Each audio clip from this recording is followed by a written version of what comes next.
Hello दोस्तों, मैं कुंदन कुमार आप सभी को अपने YouTube channel self study with Kundan में स्वागत करता हूं। आज हम प्रकाश के अपवर्तन चैप्टर को इसी को आगे कंटिन्यू करते हुए पढ़ेंगे। इस चैप्टर से रिलेटेड ये तीसरा वीडियो होगा, ठीक है। इससे पहले इस चैप्टर से रिलेटेड मैंने 2 वीडियो बना दिया है, ठीक है। अगर आप लोगों ने उसको नहीं देखा हो तो प्लीज उसको देख लें। और आज इस टॉपिक में, इस वीडियो में जो टॉपिक कवर करने वाले हैं उसको पहले एक बार देख लेते हैं। लेंस के बारे में हम देखेंगे, यानी लेंस यानी उत्तल लेंस, अवतल लेंस के बारे में पढ़ेंगे। वक्रता केंद्र और मुख्य अक्ष के बारे में देखेंगे। प्रकाशीय केंद्र के बारे में पढ़ेंगे। उत्तल और अवतल लेंस की बनावट के बारे में पढ़ेंगे। उसके बाद फोकस और फोकस दूरी के बारे में पढ़ेंगे और उत्तल लेंस के पर विभिन्न दूरियों पर रखे हुए प्रतिबिंबों के बारे में पढ़ेंगे। तो आज हम इस वीडियो में इतना टॉपिक को कवर करने वाले हैं, ठीक है दोस्तों। और मेरे चैनल को ज्यादा से ज्यादा लाइक करें, शेयर करें, ताकि इससे ज्यादा से ज्यादा स्टूडेंट को फायदा मिल सके, और मेरे चैनल को सब्सक्राइब करें, ठीक है। और एक निवेदन, मतलब एक मुहिम टाइप कर सकते हैं कि एक अनुरोध है आप सभी से कि अपने आसपास ज्यादा से ज्यादा पेड़ पौधों को लगाएं, और हो सके तो कुछ दाना भी पशु पक्षी के लिए अपने बालकनी या अपने छत पे, कहीं भी जहाँ थोड़ा जगह हो, जहाँ ऐसा लगे कि चिड़िया आ सकती है, वहां पे रखें, ठीक है। तो चलिए स्टार्ट करते हैं अब इसको, प्रकाश के अपवर्तन को, रिफ्रैक्शन ऑफ लाइट को। तो सबसे पहले देखते हैं कि लेंस, तो लेंस कहते हैं किसको है। तो समझिए लेंस क्या है कि लेंस एक पारदर्शी माध्यम का बना हुआ रहता है। पारदर्शी माध्यम कहने का मतलब कि ऐसा माध्यम जिससे प्रकाश आर पार जा सके, मतलब एक ओर से दूसरी ओर जा सके, उसी को पारदर्शी बोलते हैं। अगर इसको और सरल भाषा में समझे पारदर्शी का मतलब, तो पारदर्शी, दर्शी मतलब क्या होता है, देखना। पार मतलब उस पार, मतलब कि वैसा माध्यम जिससे इस पार से उस पार देखा जा सके, उसी को पारदर्शी कहेंगे। उसको बात ही, मतलब उसको तोड़ कर समझिए, उसी में आपका आंसर मिल जाएगा। तो चलिए देखते हैं कि लेंस किसी पारदर्शी माध्यम का बना हुआ होता है। ऐसा भाग होता है जिसका कम से कम एक भाग वक्रित हो, यानी कि कम से कम एक भाग वक्रित हो। वक्रित कहने का मतलब हो कि वो कर्व हो, क्या हो, इस तरह, ये पूरा फ्लैट नहीं हो, वो कर्व हो। कम से कम एक भाग हो, ज्यादा से ज्यादा दोनों भाग हो सकता है, कम से कम एक ही भाग इस तरह से कर्व हो, ठीक है। तो फिर से समझिए लेंस कहेंगे किसको, एक बार फिर से ध्यान से सुनिए, रिपीट कीजिए, अपने आप याद हो जाएगा। तो लेंस कहेंगे कि वैसा पारदर्शी माध्यम जिसका कम से कम एक क्या हो, माध्यम या तल वक्रित हो, ठीक है, उसी को हम क्या कहेंगे, लेंस कहेंगे। ये मुख्यतः 2 प्रकार के होते हैं। ये लेंस मुख्यतः 2 प्रकार के होते हैं, ठीक है, उत्तल और अवतल लेंस, उत्तल लेंस और अवतल लेंस, ठीक है। और प्रत्येक लेंस 3-3 भागों में बटा होता है। जैसे कि ये उत्तल लेंस को देखेंगे तो ये भी आपका 3 भाग में बटा हुआ रहेगा, और अवतल लेंस भी 3 भागों में बटा हुआ रहता है, ठीक है। तो उसी तरह जैसे इसको पहले वाले को देखते हैं, यानी ये उत्तल लेंस को देखते हैं, तो ये जो 3 भागों में बटा होता है उसका नाम क्या है, ठीक है। तो चलिए देखते हैं, और इसके समझते भी चलेंगे। नाम को ध्यान से समझिएगा, आप नाम ऑलरेडी आपको याद हो जाएगा। फिगर देखते हैं आप समझ जाइएगा कि इसका नाम क्या होना चाहिए। यहाँ पे देखिए, ये उत्तल लेंस के बारे में, और ये यहाँ पर आपको ये इधर का फेस और इधर का फेस देखिए, यानी यहाँ क्या बोल रहा था, कम से कम एक भाग कर्व हो, ज्यादा से ज्यादा 2 भी होगा। यहाँ पे दोनों भाग कर्व है, ठीक है। यहाँ पर देखिए तो एक ही भाग कर्व है लेंस ही। यहाँ पर दोनों भाग कर्व है, यहाँ पर भी क्या है, दोनों भाग कर्व है। यहाँ पे सिर्फ एक ही भाग कर्व है, और यहाँ पे दोनों भाग कर्व है, ठीक है। अब देखते हैं, इसमें देखते हैं, इसको नाम देखते हैं, किसका आखिर नाम, ये नामकरण मतलब समझते हैं। आप फिगर देख के ही समझ जाएगा किसका नाम क्या होगा, याद हो जाएगा आपको। देखिए इधर का फेस और इधर का, दोनों क्या है, देखिए दोनों आपका उत्तल ही है, मतलब उभय। उभय मतलब क्या होता है, दोनों तरफ, मतलब दोनों तरफ से उभय उत्तल, यानी दोनों तरफ उत्तल लेंस, यानी उत्तल, दोनों तरफ ही उत्तल है तो उभय उत्तल, ठीक है। उभय उत्तल फिगर से लग रहा है दोनों तरफ उत्तल, तो उभय उत्तल। अब यहाँ पर देखिए, यहाँ पर दोनों तरफ उत्तल है, लेकिन यहाँ देखिए एक तरफ उत्तल है इधर, और इधर साइड क्या है, समतल है, ठीक है, समतल है। तो ये पढ़ रहे हैं उत्तल के बारे में, तो ये समतल है और इधर उत्तल है, यानी कैसा है, समतल उत्तल है, ठीक है, कैसा है, समतल उत्तल। तो इसको पढ़ेंगे समतोला उत्तल, समतलो उत्तल, समझे, समतल है उत्तल है, तो इसको पढ़ेंगे समतोला उत्तल, ठीक है दोस्तों, समझ गए होंगे। अब देखिए आगे बढ़ते हैं। अब इसमें दोनों भाग कर्व है, ठीक है, तो इसमें क्या है, ये अवतल है, उसके बाद उत्तल है, ठीक है, तो ये हो जाएगा आपका अवतलो उत्तल, ये हो जाएगा अवतलो उत्तल, ठीक है। उम्मीद करता हूं ये आपका नामकरण वाला जो पद्धति है वो आपको ज्यादा से ज्यादा हो सके आप क्या कीजिए, उसको समझिए, ऑलरेडी याद हो जाएगा, रटने की आवश्यकता कम कीजिए। अब इसको देखते हैं इसके बारे में, तो ये आपका हो जाएगा, ये आपका ये जो 2 नंबर है अवतल, तो ये अवतल के बारे में यहाँ नंबरिंग मैंने कर दिया है, ये अवतल के बारे में, ठीक है। तो यहाँ जैसे दोनों तरफ था तो उभय देख रहे थे, तो ये उत्तल था, यहाँ दोनों तरफ है, लेकिन क्या है, इधर भी कर्व है आपका, इधर भी कर्व है, लेकिन ये क्या है, अवतल है, दोनों तरफ अवतल है, तो ये हो जाएगा जिस तरह से ये उभय उत्तल, तो ये उभय अवतल होगा, ठीक है। अब देखते हैं यहाँ पर उसी तरह ये एक तरफ समतल और एक तरफ कर्व है, यानी एक तरफ समतल एक तरफ अवतल है, तो समतला अवतल हो जाएगा। उसी तरह यहाँ पर देखिए दोनों कर्व है और एक तरफ उत्तल है तब अवतल है, तो इसी उत्तला अवतल, ठीक है दोस्तों। उम्मीद करता हूं समझ में आ गया होगा। एक बार इसको रिकॉल कर लेते हैं कि लेंस कहेंगे किसको।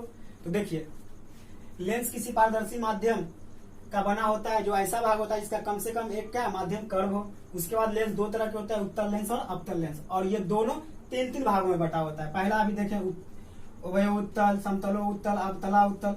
अवतल में देखते हैं कि अवतल वो भी 3 भाग में बटा होता है, अभया उत्तल, समतला उत्तल और उत्तला अवतल, ठीक है। अब चलिए आगे बढ़ते हैं, ये आपको याद हो गया होगा। आगे बढ़ते हैं, आगे है वक्रता केंद्र तथा मुख्य अक्ष।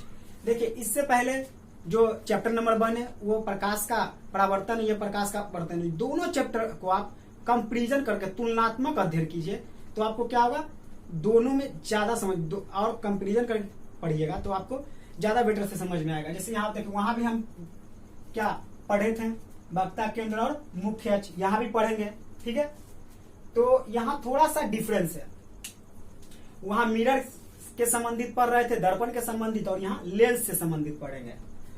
तो देखिए वक्रता केंद्र, तो जैसे उसमें पढ़े थे उसी तरह उसी से मिलता जुलता डिफिनेशन आपको यहाँ पे ही मिलेगा कि लेंस को घेरने वाली सतह, यानी लेंस को जो घेरने वाली सतह होगी वह जिस गोले का भाग होगा, ठीक है, उसके केंद्र को वक्रता केंद्र कहेंगे। मतलब जो लेंस का जो घेरने वाला जो भाग होगा उसके केंद्र को वक्रता केंद्र कहेंगे।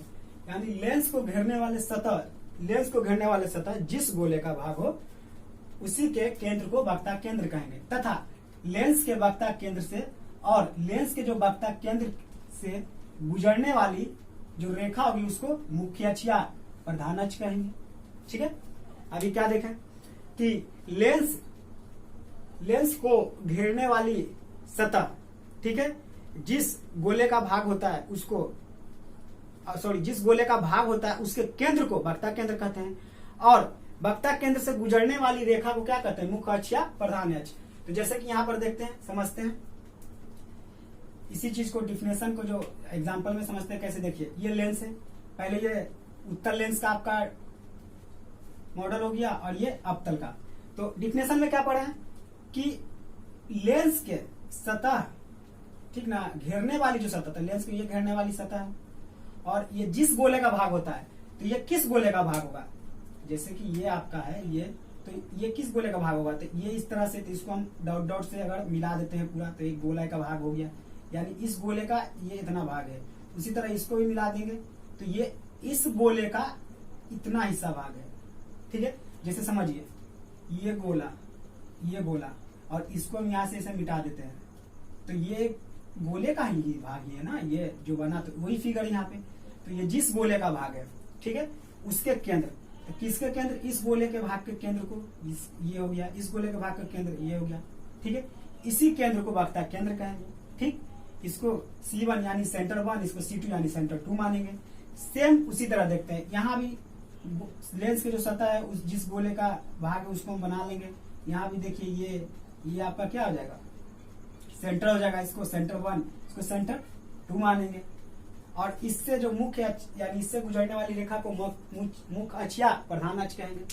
ठीक है, अब देखते हैं कि प्रकाशीय केंद्र कहते हैं किसको। ठीक, तो प्रकाशीय केंद्र में देखते हैं तो लेंस के भीतर इसमें होगा कि लेंस के भीतर मुख्य अक्ष पर स्थित वह बिंदु जिससे होकर किरण बिना मुड़े सीधे निकल जाए, उस बिंदु को प्रकाशीय केंद्र कहेंगे।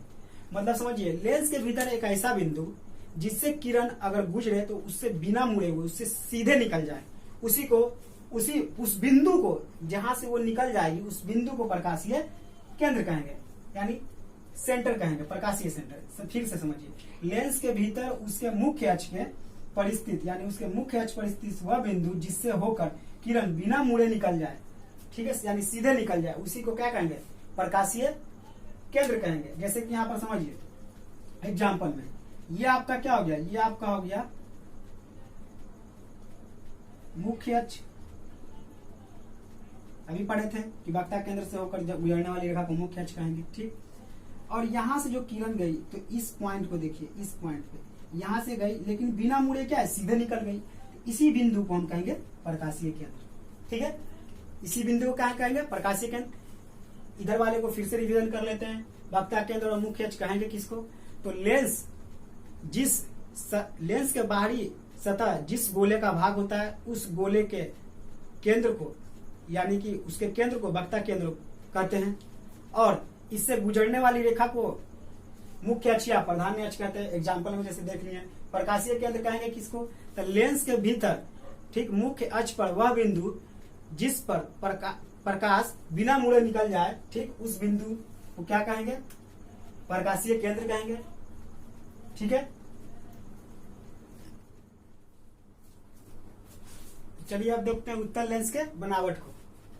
तो उत्तल लेंस के बनावट में देखते हैं कि उत्तल लेंस के बनावट में ऐसा लगता है कि कई प्रिज्म को उसके आधार से जोड़कर रखा गया है, जिसमें उसके ऊपर के आधे भाग का आधार नीचे की ओर और नीचे वाले आधे भाग का आधार ऊपर की ओर। जैसे कि समझिए, यहाँ तो फिगर बना हुआ है एक बार, जैसे कि आप प्रिज्म देखे होंगे कई प्रिज्मों से, तो समझिए आपका ये एक प्रिज्म, ये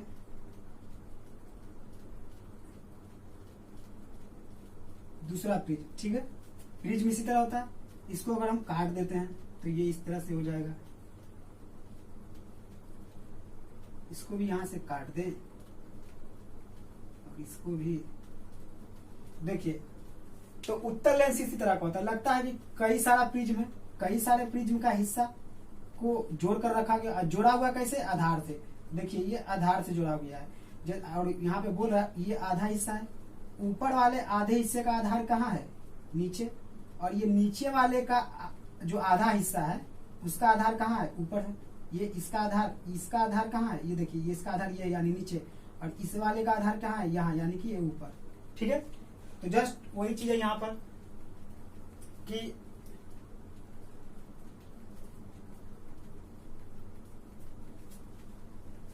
देखिए लेंस, उत्तल लेंस लगता है जैसे कई प्रिज्म को आधार से जोड़कर रखा गया। किससे, आधार से, जिसमें ऊपर वाले आधे भाग में आधार नीचे की ओर और नीचे वाले में आधे भाग का आधार ऊपर की ओर। जैसे कि यहां पर भी देखें। ठीक है, तो फिर से समझिए, जैसे मान लीजिए प्रिज्म है,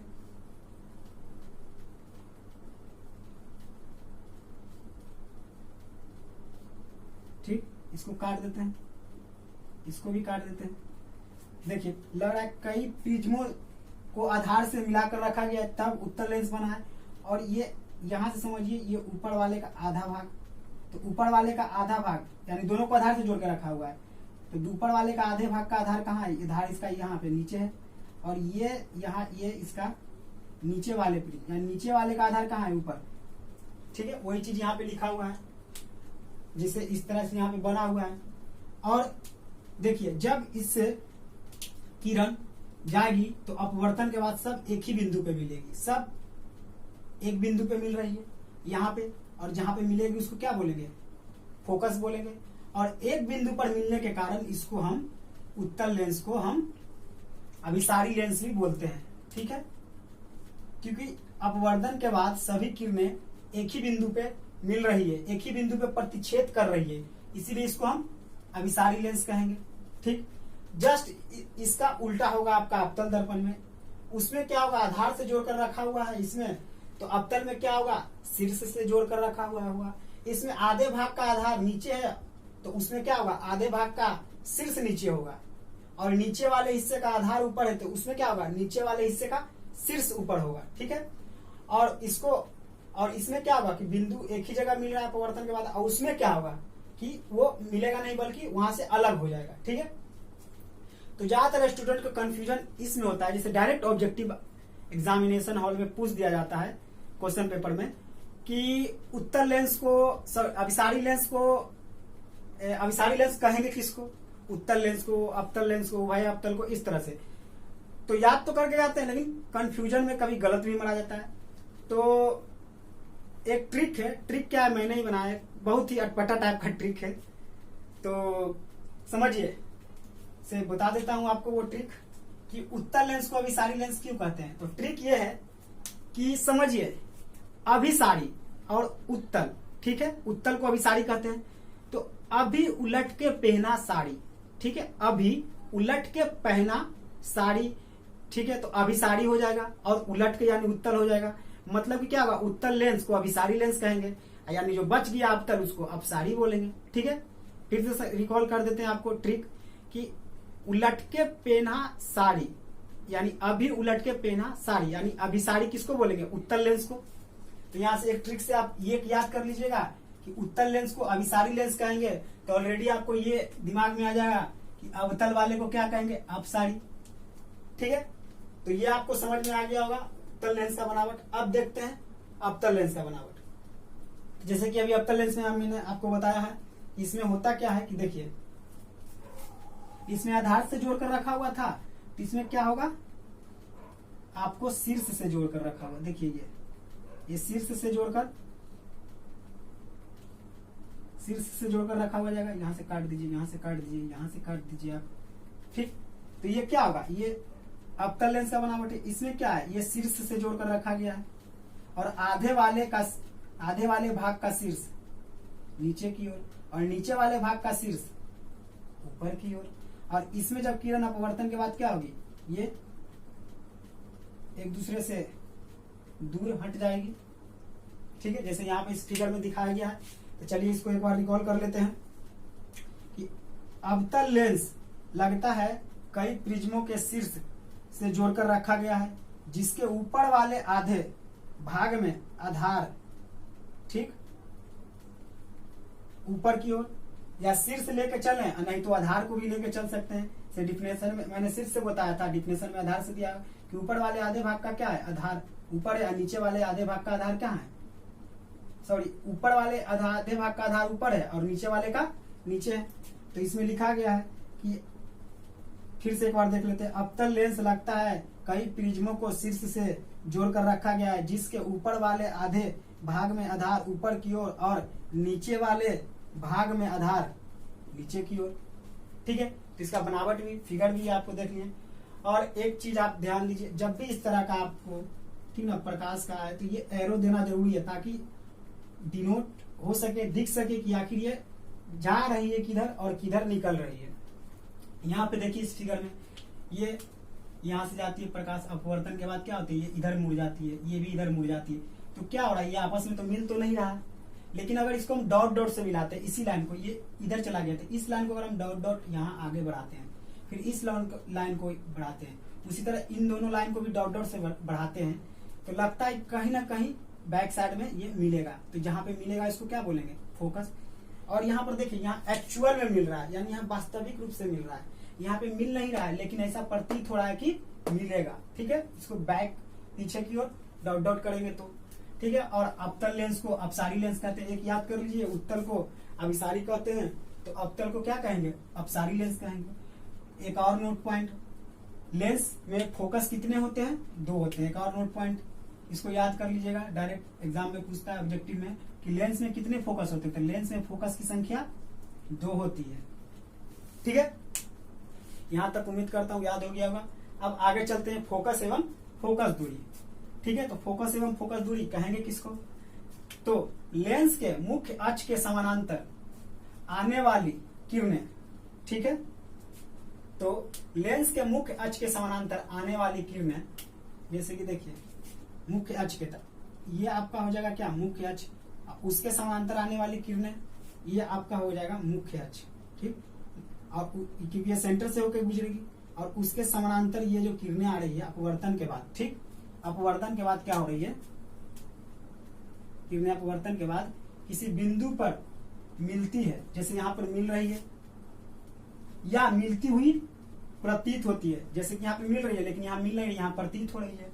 ठीक है, उसे फोकस कहते हैं। तो दोनों कंडीशन में फोकस कहते हैं, मिलती है तो पर भी, मिलती हुई प्रतीत होती है तो पर भी। जैसे कि यहाँ पर इसी फिगर से समझिए, यहाँ मिल रही है तो पर ही फोकस बोल रहे हैं, यहाँ मिलती हुई प्रतीत हो रही है तो पर भी हम फोकस बोल रहे हैं। ठीक है, तो फोकस का, लेंस के फोकस का डिफिनेशन फिर से सुनिए कि लेंस में मुख्य अक्ष के समानांतर आने वाली किरण परावर्तन के बाद जिस बिंदु पर मिलती है या मिलती हुई प्रतीत होती है, उसी को उस बिंदु का फोकस कहते हैं।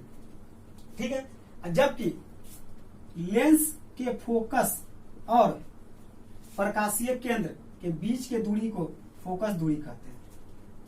ठीक है, जैसे कि यहाँ ये आपका जहां से क्या आता है, अभी मैंने देखा, आपको बताया कि वैसा बिंदु जिससे, ठीक ना, प्रकाश गुजरने के बाद बिना मुड़े सीधे निकल जाती है। तो वह देखिए, ये वैसा बिंदु है जहां से क्या प्रकाश सीधे निकल गई है, तो यहां से और यहाँ के बीच के दूरी को ही फोकस दूरी कहेंगे। ठीक है, इसमें भी देख लीजिए, यहाँ भी क्या आते, ये जो प्रकाशीय केंद्र यहीं भी होगा, क्योंकि यहाँ से जो किरण जा रही है इस केंद्र से होकर, यहाँ से देखिए यहाँ सबसे मुड़ जा रही है, लेकिन यहाँ से नहीं मुड़ रही है, तो इसको इसी को बोलेंगे प्रकाशीय केंद्र। और यहाँ से जहाँ पे प्रतिबिंब किरण प्रतिच्छेद कर रही है उसके बीच के दूरी को ही फोकस दूरी कहते हैं। जैसे यहाँ पे डिफिनेशन में बोला गया है कि जब लेंस के फोकस, यानी लेंस के ये फोकस और प्रकाश केंद्र के बीच के दूरी को ही फोकस दूरी कहते हैं। ठीक है, तो आपको ये भी समझ में आ गया होगा।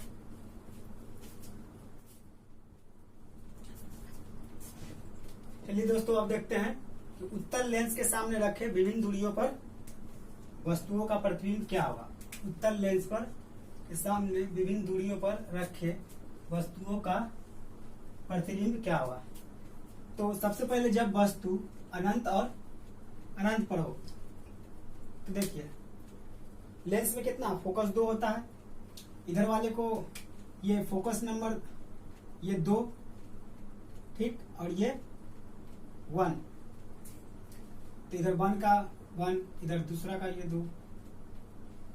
तो वस्तु का अनंत पे, तो वस्तु बहुत इधर होगा, तो ये जाएगी और ये फोकस से होकर जाएगी, फिर ये किरण क्या होगी, ये भी फोकस से होकर जाएगी और यहाँ पे मिलेगी, तो प्रतिबिंब यहीं पे बनेगा। तो क्या होगा, वस्तु का ये लंबाई कुछ इस तरह से होगा, अनंत पे रहेगा, तो वस्तु से क्या ये अत्यंत छोटा है। तो वही देखते हैं कहाँ पे, ये फोकस पे है। तो अगर इसकी स्थिति की बात करते हैं प्रतिबिंब की, तो कहाँ पे है, फोकस पे। और इसका अगर आकार देखते हैं, आकार कैसा है, अत्यंत, वस्तु से अत्यंत छोटा। प्राकृतिक कैसा है, तो वास्तविक है, क्योंकि वास्तविक में कट रहा है, वास्तविक और उल्टा है। ठीक है, अब देखते हैं धीरे धीरे क्या होगा कि वस्तु को हम इधर की ओर शिफ्ट करते जाएंगे, रख रख के देखेंगे। जब वस्तु को अनंत एवं फोकस के बीच, अनंत और फोकस दूरी के बीच में रखते हैं तो क्या होता है, तो देखिए अनंत इधर हो गया और फोकस दूरी ये हो गया, यहाँ पे रखते हैं तो क्या होता है, तो ये देखिए आपका ये जाएगा किरण, परावर्तन के बाद फोकस से होकर जाएगी, ये क्या हो गई। और यहाँ पर देखिए ये लाइन जो है, ये तो परावर्तन के बाद मुड़ गई, लेकिन ये नहीं मुड़ी, ये सीधे निकल गई। क्यों, ये प्रकाशीय केंद्र से होकर जा रही है, तो यहाँ पे ये यहाँ पे मिलेगी, यानी इसका प्रतिबिंब की लंबाई ये हो जाएगा, वस्तु की लंबाई ये। अब देखिए तो प्रतिबिंब में सबसे पहले स्थिति देखते हैं, तो इसका स्थिति कहाँ पे बन रहा है, F1 और ये 2F1 के बीच में, तो स्थिति कहाँ होगा, F1 और 2F1 के बीच में हो जाएगा। वही देखते हैं इसका आकार की बात, तो आकार क्या है, वस्तु से छोटा है, तो क्या है, वस्तु से छोटा। और ये कैसा है, प्राकृतिक इसका कैसा है, तो ये वास्तविक में कट रहा है, यानी वास्तविक और उल्टा है। जस्ट लाइक उसी तरह जैसे कि मिरर बारे में बताए थे, उसी तरह का यहाँ भी है। अब देखिए, अब यहाँ वस्तु रख के अब फोकस पर रख के देखेंगे, जब वस्तु फोकस के दूनी दूरी पर हो, यानी फोकस के ये दुगना दूरी है, ये क्या है, दुगना दूरी, इसलिए ये फोकस दूसरा है, ये फोकस पहला है, तो फोकस के ये दूसरा का ये दूना दूरी, फोकस 1 का ये दूना दूरी, दू लगा हुआ है आगे, यानी दूना दूरी। और एक बात, यहाँ का जो डिस्टेंस और यहाँ का डिस्टेंस और यहाँ का सब जगह का ये इक्वल होना चाहिए। अब देखिए, जब फोकस के दूनी दूरी पर रखेंगे तो ये फोकस से ये क्या होगा, ये आपका फोकस 1 से जाएगा, ये प्रकाशीय केंद्र से होकर चला जाएगा सीधे, तो ये यहाँ पे कटेगा, तो ये आपका हो जाएगा वस्तु की लंबाई, ये प्रतिबिंब की लंबाई। ठीक है, तो देखिए, दिखने में वस्तु की लंबाई और प्रतिबिंब की लंबाई सेम लग रही है।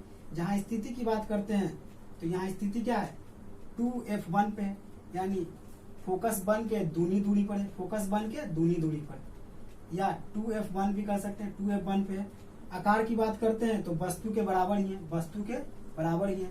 और प्राकृतिक की बात करते हैं, यानी कि इसका नेचर कैसा, तो ये क्या है, वास्तविक और, यानी सही में कट रहा है, वास्तविक और उल्टा है। ठीक है, अब फिर किरण को, वस्तु को और इधर शिफ्ट करके देखेंगे, जब वस्तु फोकस के दूनी दूरी और फोकस के बीच में, यानी ये फोकस के, ये इसको बोलेंगे दूनी दूरी, और ये फोकस के बीच में अगर वस्तु को रखते हैं तो क्या होता है, तो यहाँ से ये जाएगी, ये आपका एरो का साइन देना अति आवश्यक है, ये जाएगी फोकस से होकर चली जाएगी। और प्रकाशीय केंद्र से जो भी किरण जाती है तो पता ही वो सीधे निकल जाती है, तो ये आपका यहाँ पे प्रतिच्छेद करेगी, यानी प्रतिबिंब आपका यहाँ पे बनेगा।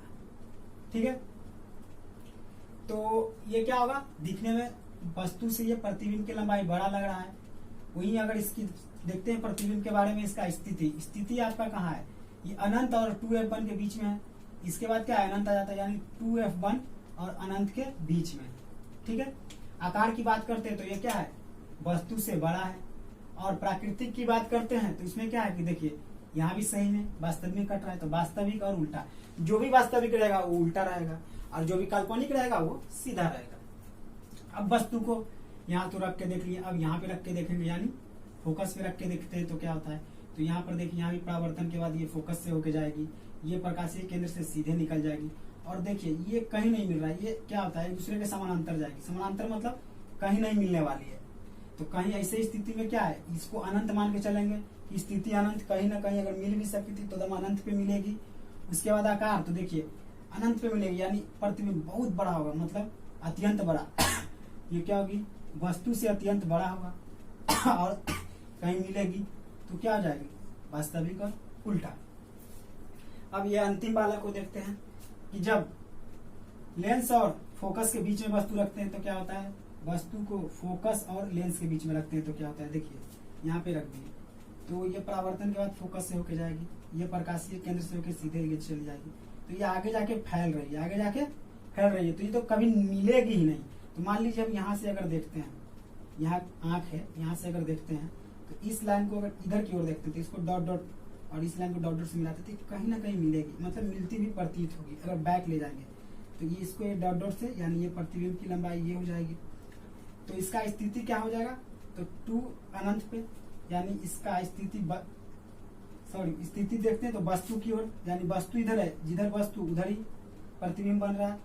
और हालांकि सब में क्या होता है, वस्तु इधर तो प्रतिबिंब उधर साइड बन रहा है, तो वस्तु की ओर। और ये क्या होगा, वस्तु देखिए आपका वस्तु ये और इसका ये, तो यानी कि वस्तु से बड़ा है, तो वस्तु से ये बड़ा है। अभी तक जितना भी देखे थे उसका प्राकृतिक कैसा था, वास्तविक और उल्टा, लेकिन ये क्या है, काल्पनिक और सीधा है। क्यों, क्योंकि ये तो वास्तविक में मिल नहीं रही है, और काल्पनिक सीधा होता है और वास्तविक उल्टा होता है। ठीक है दोस्तों, तो आज के लिए इतना ही रखते हैं, और इसी चैप्टर से रिलेटेड नेक्स्ट टॉपिक अगले भाग में देखेंगे।